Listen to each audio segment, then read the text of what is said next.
How's it going, everybody? It's me, Shane. I'm here to talk to you about Pokemon Horizons Episode 4, The Treasure That Washed Ashore. That's right, it's review time once again.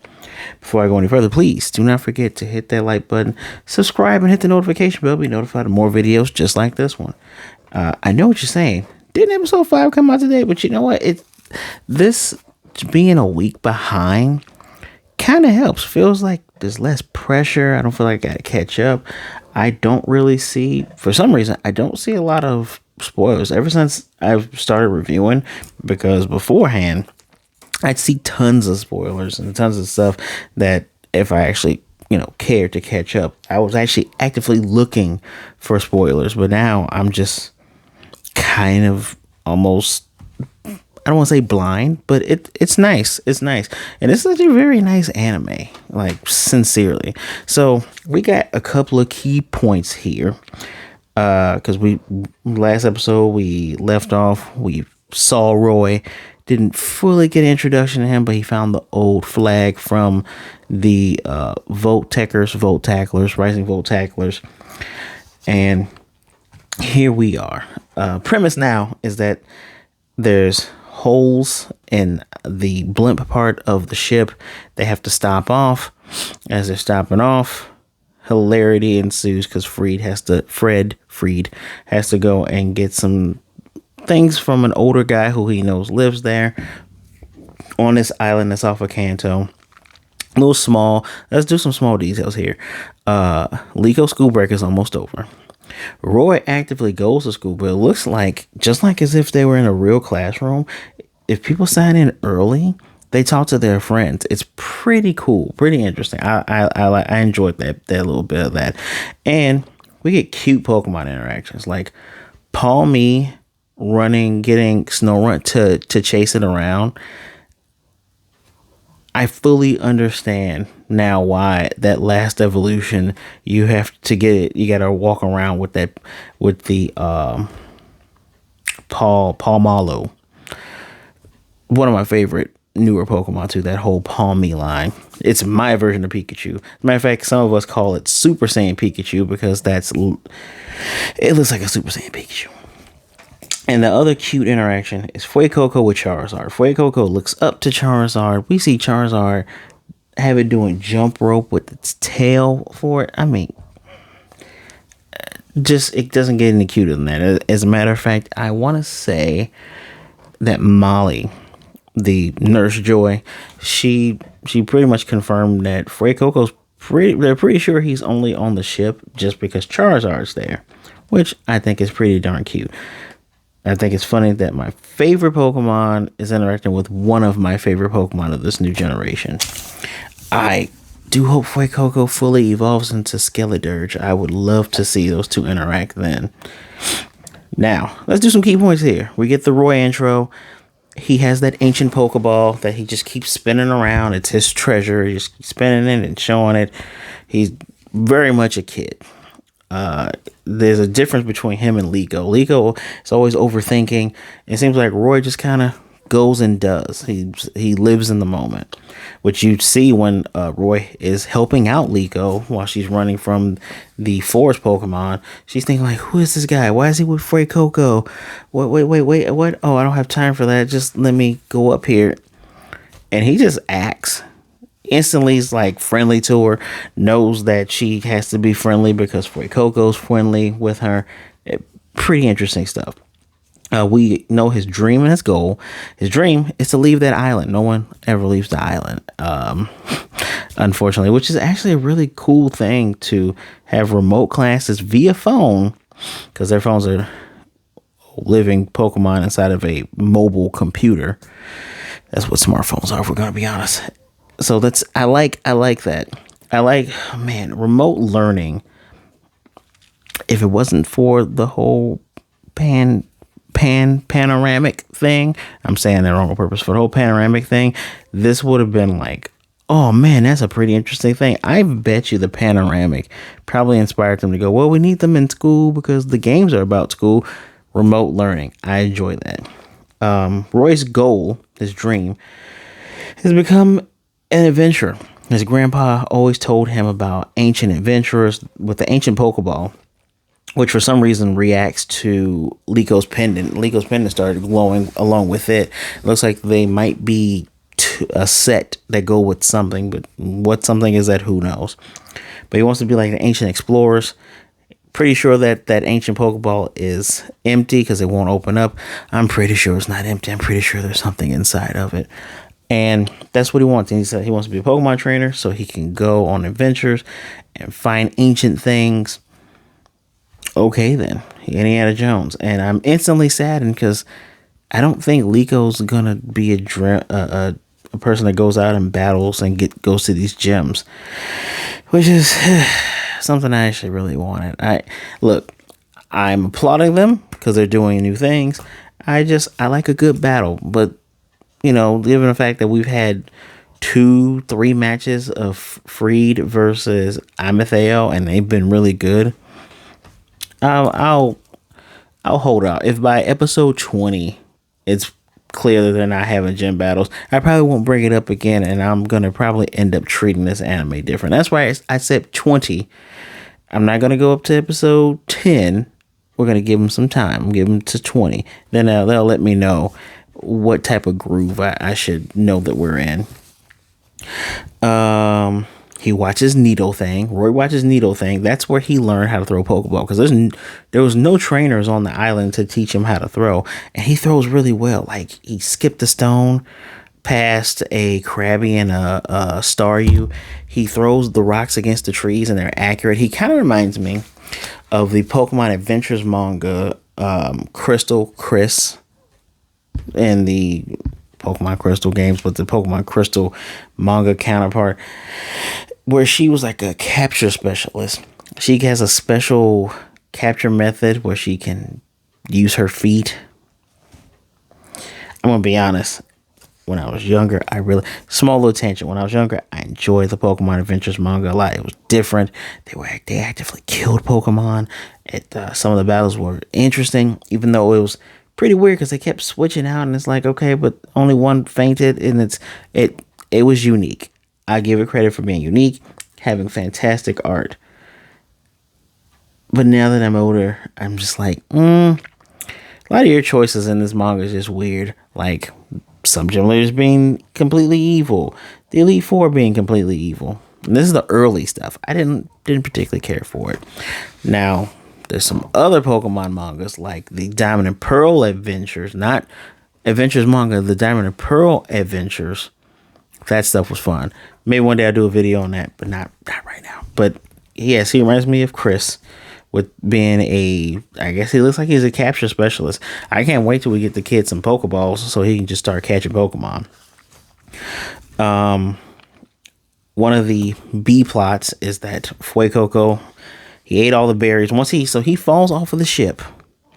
And Liko's super smart. Liko's smart. Sprigatito is smart. They figure out that he slid off of the deck. They can kind of tell because they saw skid marks. Smart, thank you. And he stumbles upon these berries, eats all these berries. This is when he ends up running into Roy, because he goes into Roy's secret base. Love that they shouted out secret bases. And Roy follows the singing of Fuecoco, because first thing in the morning we heard Fuecoco sing, and we learned that he's very shy. Funny enough, the old man who Fishes and Quaxley hangs out with, Quaxley also did a little dance, very cute. He actually speaks. I'm very surprised. So pretty cool on that. But he's very shy. Whenever someone comes up and he sees that they notice, he runs away. And he does this same thing with Roy, to where he's gonna fall into a chasm. Roy catches him and he tells him, "I love your singing. I really like it. I want to sing with you," with very obvious la la la la's. Boy, you could have done better singing than la la la la's, but whatever. It was adorable. I liked it. I like the singing, the cute singing from Fuecoco, not Roy. But Sprigatito and Liko are running away from these grass and bug types. And the biggest bug types are the Scythers. Now, Roy helped them escape. This is where they talk to each other. This is around the time when the objects had kind of glowed and he shared his goal. These Pokemon come back, capture them with silk string, or should I say string shot, bring them back to the scene of the crime. They figure out Fuecoco had eaten the berries.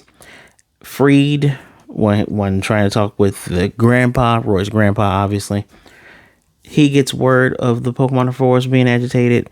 He comes through. I love the fact that Charizard was ready to burn those things down. He's like, okay, so y'all want to capture the kids. And Freed's like, me and Pikachu will take care of it. They do some cool agility, like they're flipping and dipping as they're trying to use the string shot and gets them to tie themselves up and gives them berries. And we learned something quickly. We learned earlier that Freed is actually a Pokemon professor. Well, he says, not really, but he's actually a Pokemon professor. He is possibly the coolest Pokemon professor. The only Pokemon professor that can beat him is legitimately Kukui, because Kukui has a team of 6. He actually battles. But we got Freed, who also battles. I wonder if Freed is somehow related to Kukui.